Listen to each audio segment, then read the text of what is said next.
Greetings, Namaste, Salam, greetings from Citizen Health and the Team Academy IAPSME Connect। और आज हमारे साथ peoples health it matters की series में है डॉक्टर विकास देसाई, जिनका टीचिंग एक्सपीरियंस, जिनका वर्किंग एक्सपीरियंस 52 इयर्स का रहा है। मैम डायरेक्टर भी रही हैं, टीचर भी रही हैं और अभी वर्क कर रही हैं as a honorary technical director urban health and climate resilience centre of excellence में। बहुत बहुत स्वागत है ma'am, welcome you from all our audience. आज हम लोग बात करने वाले हैं हीट रेजिलियंस के बारे में। बहुत हम लोग एक्चुअली स्पेशली जो ये हम लोग नॉर्थ की तरफ है, नॉर्थ इंडिया में ये लोग हीट से बहुत जूझ रहे हैं। आज हम लोग कुछ उसी टॉपिक पे बात करेंगे। मैम से टॉपिक ये डिस्कशन शुरू करने से पहले मेरा पहला सवाल यही होगा कि मैम प्लीज़ हम लोगों के लिए एक नॉर्मल जो हम लोग नॉन मेडिकोज हैं, इनके लिए हीट रेजिलियंस को किस तरह से डिफाइन किया जाएगा? हीट रेजिलियंस की जहाँ तक बात है, रेजिलियंस का मतलब होता है स्थिति स्थापकता। मतलब कि जो इसकी इफेक्ट होती है उसमें से बाहर निकल के हम हमारे ओरिजिनल शेप में आ जाए, उस ऐसा है उसका मतलब होता है। मतलब हम उनके साथ अपने आप को आपका रक्षण करने को और अपने आप को प्रोटेक्ट करने का सीख जाए। तो इसका हमारे कम्युनिटी हेल्थ पे किस तरह से क्या इफेक्ट है मैम? देखो, हीट रेजिलियंस व्यक्तिगत तौर पे होता है, इंट्राडोमेस्टिक और ऑफिस के अंदर जो व्यवस्था है उसके लिए होता है, नेबरहुड में होता है, अपने गली मोहल्ले में, और अपने शहर के लिए होता है। जब शहर के लिए होता है तो देश के लिए और दुनिया के लिए भी हो जाता है। तो उसमें क्या क्या करना चाहिए वो जानना बहुत जरूरी होता है। बाकी तो ये अब पिछले 2 साल से और ये साल और अगले साल से हम सीख चुके हैं कि अप्रैल सबसे ज़्यादा गर्मी वाला था 100 साल में, मार्च सबसे ज़्यादा गर्मी वाला 100 साल में, और अभी तो मई जो था वो गर्मी का महीना गिना जाता था, तो वो तो उसका तो अभी हमें डिटेल्स मिलेगा। और जून में भी अभी तो गर्मी शुरू हो गई है, कभी कभी जुलाई तक गर्मी चलती है, बारिश का क्या होगा पता नहीं है। तो माहौल ऐसा है, गर्म है माहौल, और उसके लिए सबको अपना रक्षण के लिए सोचना जरूरी है। सही बात है मैम। हमारी जो कम्युनिटी है वो कैसे क्या रोल प्ले कर सकती है इसके रक्षण के लिए? मैं पहले ये बताना चाहती हूँ कि ऐसे तो पूरे लोग जो है वो वल्नरेबल है या तो संवेदनशील है गर्मी बढ़ने से। और गर्मी में होता क्या है, उसकी असर जो है, ऐसे हम महसूस कर पाते हैं कि गर्मी है, कंफर्टेबल नहीं है हम, लेकिन उसकी जो आरोग्य पे असर है वो हमें समझ में जल्दी नहीं आती है। सो इनविजिबल गिने जाता है उसको, और बोलते हैं कि हीट और हीट वेव ये पब्लिक हेल्थ की सबसे बड़ी समस्या होने वाली है और हो रही है।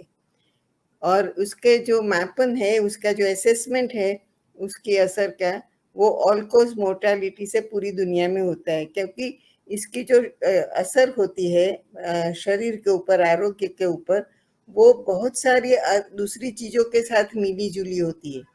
तो ऐसा नहीं है कि हम एक पिन पॉइंट करके कोई डॉक्टर बताए कि ये हीट वेव ही है। अनलेस एक्सट्रीम कंडीशन हो जाए तो शायद बोल सकते हैं। उसका मतलब ये सब रिकॉर्डिंग नहीं मिलेगा हमें, ये रिपोर्ट्स नहीं मिलेंगे। उसकी वजह से पूरे दुनिया भर में ऑल कॉज मोर्टालिटी सब मिला के जो जितने मृत्यु होते हैं, वो मृत्यु को गर्मी के साथ मैच किया जाता है। और बहुत सारे रिपोर्ट्स ऐसे हैं, बहुत सारी जगह के रिपोर्ट ऐसे हैं कि जब गर्मी बढ़ती है और हीट वेव पीरियड आता है तो पर डे मोर्टालिटी बढ़ जाती है, और उसके बाद भी 2-3 दिन लेट पीरियड पे इसकी इफेक्ट देखने को मिलती है। दूसरी बात ये भी है कि हम कोई एक एक यूनिफॉर्म प्लेट पे नहीं है। कहीं हिली टेरेन है, कहीं सी शोर है, कहीं प्लेन्स है, तो हर एक जगह का कट ऑफ अलग अलग होता है। जबकि हीट वेव का डेफिनेशन में आता है तब, जैसे कि प्लेन में बोलते हैं कि 45-40, पहले 45 डिग्री बोलते थे, अब हम बोलते हैं 43 डिग्री सेंटीग्रेड से हीट वेव गिना जाएगा। और सी शोर जैसा एरिया है, जैसे मेरे सूरत का एरिया है, वहाँ 37 डिग्री को कट ऑफ गिना जाता है, क्योंकि यहाँ ह्यूमिडिटी और टेम्परेचर मिलके इफेक्ट करता है। तो सही बात ये है कि जो आरोग्य के लिए ठीक नहीं है, वो क्लाइमेट के लिए भी ठीक नहीं है। सबसे सीधी बात हुई है, और ये हमें समझना ज़रूरी है। तो इसके बचाव के लिए क्या किया जाए मैम? कैसे ये क्लाइमेट वापस अपनी पटरी पे आएगा कि गर्मी जो है वो क्लाइमेट तो एक्चुअली पटरी पे मिटिगेट हो? क्लाइमेट पटरी पे लाने के लिए सबको कलेक्टिव काम करना पड़ेगा, और वो शायद, और क्लाइमेट चेंज है एक कुदरती प्रक्रिया है जो बदलती रहेगी, क्योंकि पृथ्वी का जन्म भी वही कुदरती प्रक्रिया से हुआ है। तो कई अंश तक तो अपने आप भी बदलाव आता रहता है, और उसके साथ साथ हमने मेन मेड फैक्टर्स भी उसमें प्ले करते हैं, और उसकी वजह से शहरों में ज़्यादा हमें तकलीफ देखने को मिलती है। हालांकि गांव में भी होती है, नहीं होती है ऐसा नहीं, लेकिन शहरों में ज़्यादा तकलीफ देखने को मिलती है। तो शुरुआत होती है अपने आप का पर्सनल प्रोटेक्शन से, क्योंकि जान है तो जहान है, जिंदा रहेंगे तो आगे का काम करेंगे। तो हाइड्रेशन बहुत इम्पोर्टेंट है, कि पानी पीना, और प्यास न लगे तो भी रेगुलर इंटरवल पे पानी पीते रहना, और अपने आप एसेस कर सकते हैं कि पानी ठीक से पी रहे हैं कि नहीं, या तो ज़्यादा पानी की ज़रूरत है कि नहीं। जब आपकी यूरिनरी फ्रीक्वेंसी कम हो जाए, जब आपका यूरिन ज़्यादा डार्क कलर का और स्कैंटी हो जाए, तो उसका मतलब है आपको ज़्यादा पानी पीने की ज़रूरत है। इसके लिए कोई डॉक्टर की ज़रूरत नहीं होती है, और लेकिन ये पानी पीना बहुत ज़रूरी है। दूसरा है सलामत आहार लेना, और पानी वाली चीज़ें जो होती है, फ्रूट्स है, वेजिटेबल्स है, जिसमें पानी ज़्यादा होता है, उसका इस्तेमाल ज़्यादा होना चाहिए। और छाछ जिसको बोलते हैं, लस्सी नहीं, जो मोटी जो कम पानी वाली होती है, लेकिन दही में ज़्यादा पानी डाल के जो तक्र बोलते हैं जिसका आयुर्वेद में, वो पीना ज़रूरी होता है। उसमें नमक और जीरा होना भी ज़रूरी है, ऐसा आयुर्वेद बोलता है। और नमक तो मॉडर्न साइंस भी बताता है कि रिप्लेस करना ज़रूरी होता है। तो ये है, नींबू पानी है।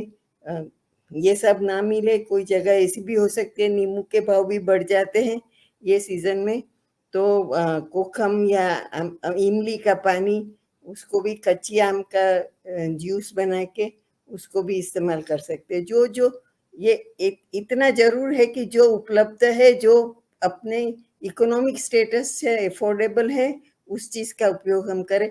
और सही बात तो ये है कि हर एक फैमिली को पता होता है कि क्या करना चाहिए, बस उनको याद दिलाने की जरूरत है।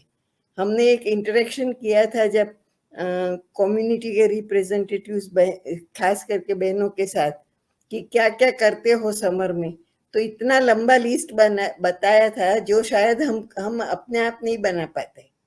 तो लोगों को पता है। बस यही बात है कि ऐसा नहीं कि पड़ोस वालों को जो है वो मेरे घर में होना चाहिए, मेरे घर में जो है उसमें से ही मैं ज्यादा उसका इस्तेमाल कर सकती हूँ। तो फूड की बात है, फिर ड्रेसिंग की बात है।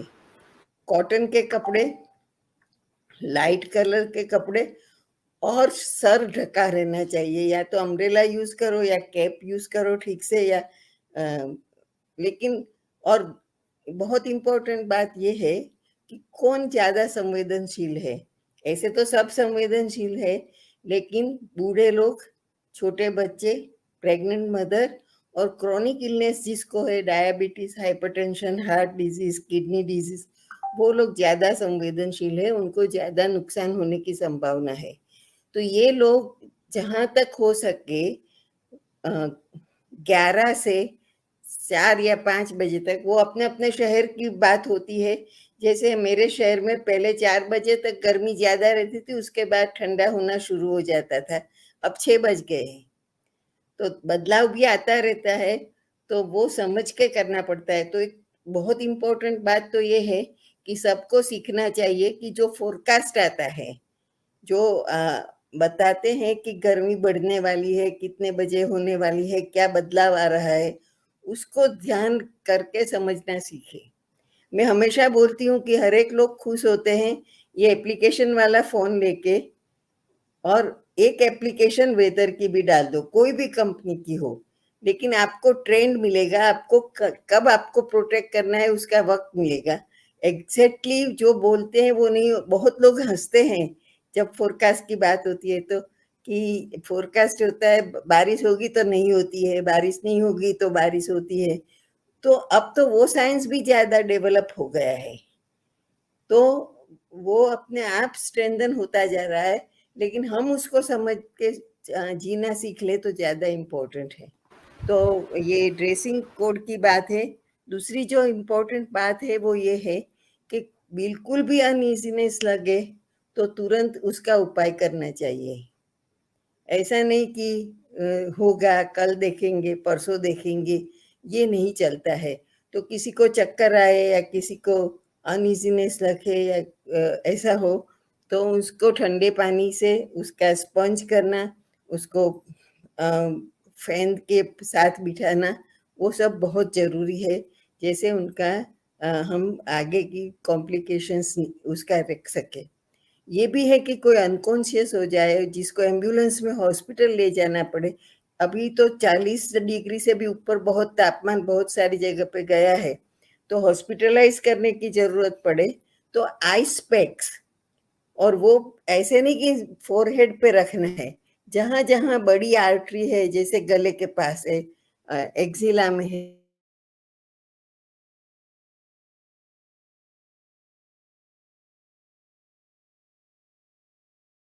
हॉस्पिटल तक हम पहुंचा सके। तो ये सब चीजें ध्यान रखना बहुत जरूरी है। अच्छा मैम, ये गर्मी के दिनों में जैसे हम लोग बात अल्टीमेटली डेथ का तो बात है ही, लेकिन ओवरऑल एक इम्पैक्ट देखें हेल्थ पे, जो छोटी-छोटी जैसे आप बता रही हैं कि बेहोशी हो जाना या इस तरह के और क्या-क्या लक्षण हमें देखने को मिल सकते हैं गर्मी की वजह से? मसल क्रैम्प्स होता है, बेहोशी हो जाती है, सर दर्द होता है, डायरिया होता है, थोड़ी देर के लिए कुछ समझ में नहीं आए ऐसा ट्रांजिएंट होता है इफेक्ट। ये सब कुछ चीजें हो सकती है। कुछ नहीं तो गमोड़ी होती है, ज्यादा गर्मी होती है तब, जो कि अभी बहुत कम हो गए हैं। जब मैं प्रैक्टिस करती थी, मतलब हॉस्पिटल में बच्चों को देखती थी, तब बहुत देखने को मिलता था। आजकल इतना गर्मी में देखने को नहीं मिलता है। तो स्किन इन्फेक्शन है, गमोड़ी है, वो बहुत शुरू के अर्ली फेज में देखने को मिलता है। अच्छा, तो ये हम लेकिन लोगों ने इससे मृत्यु भी हो सकती है, तो हुँ, बहुत मृत्यु भी हो सकती है हीट वेव की वजह से, तो वो हुँ, ध्यान रखना बहुत जरूरी है। हुँ। ये और प सिर्फ हेल्थ डिपार्टमेंट का काम नहीं है। ये जो समस्या है उसमें जो गवर्नमेंट का भी रिस्पॉन्सिबिलिटी है, लोकल सेल्फ गवर्नमेंट का भी रिस्पॉन्सिबिलिटी है, और ये जो समस्या है उसमें हर एक डिपार्टमेंट कुछ ना कुछ कंट्रीब्यूट कर सकता है। और ये सब ओरिजिन तो वहाँ अर्बन प्लानिंग से लेके, वाटर सप्लाई से लेके, गार्डन से लेके, फायर डिपार्टमेंट की से लेके।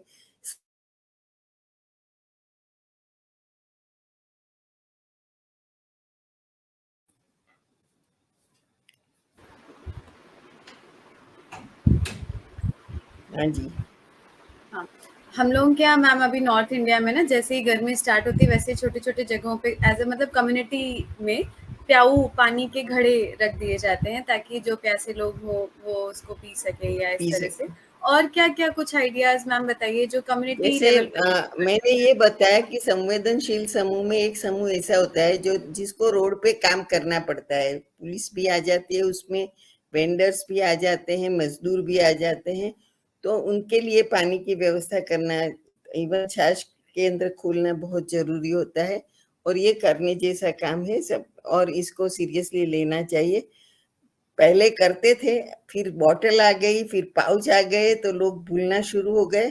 लेकिन ये भी बहुत जरूरी है कि अवेलेबल हो पानी तो लोग इसका इस्तेमाल कर सकते हैं, और ये करना बहुत जरूरी होता है। और उसके साथ साथ जन जागृति लाना भी बहुत जरूरी होता है। पेड़ उगाने वाली बात है, लेकिन आज पेड़ लगाएंगे तो 4-5 साल के बाद उसकी छांव मिलेगी, फिर भी एक एक कंट्रीब्यूशन की तरह से, और अगले सालों की प्रोटेक्शन के लिए भी ये काम करना बहुत जरूरी है। उसी तरह से पानी बचाना। बहुत सारे ऐसे साल गए हैं जहाँ गर्मी ज़्यादा बढ़ने से अनाज नहीं उगा है और ड्रॉट होने की संभावना भी होती है। पानी नहीं मिलता है तो ड्रॉट होने की संभावना होती है। तो हेल्थ सिर्फ एक उसका आउटकम नहीं है, बहुत सारे इकोनॉमिक एक्टिविटी का पे इफेक्ट होती है, फूड क्रॉप्स पे इफेक्ट होती है, तो बहुत सारी चीज़ों पे इफेक्ट होती है। इवन पढ़ने में मुश्किल होती है, सभी तकलीफ होती है।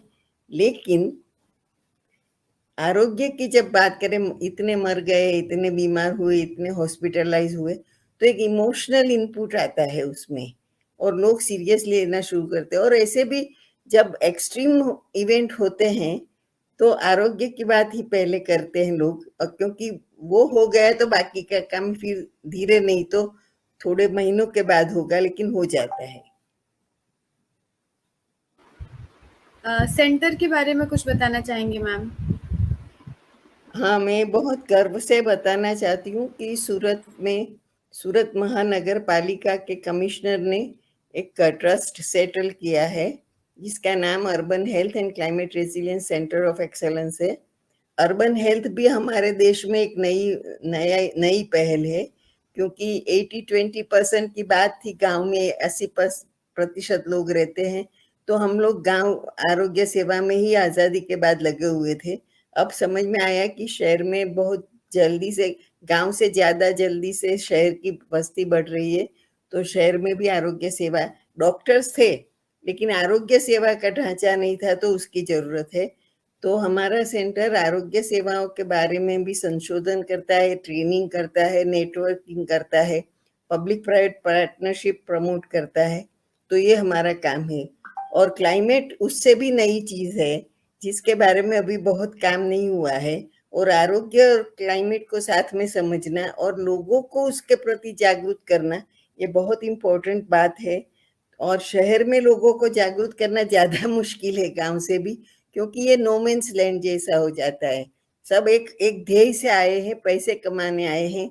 और मेरे जैसे शहर में सबसे ज़्यादा माइग्रेंट्स है, जहाँ ये सब फिक्र करने की किसी के पास टाइम नहीं है। तो उनको जागरूक करना बहुत मुश्किल काम होता है और वो करना ज़रूरी है, लेकिन तो ये सब काम हमारा सेंटर करता है। और ये पूरे देश में सबसे पहला ऐसा ट्रस्ट है जो पब्लिक प्राइवेट पार्टनरशिप पे बना है।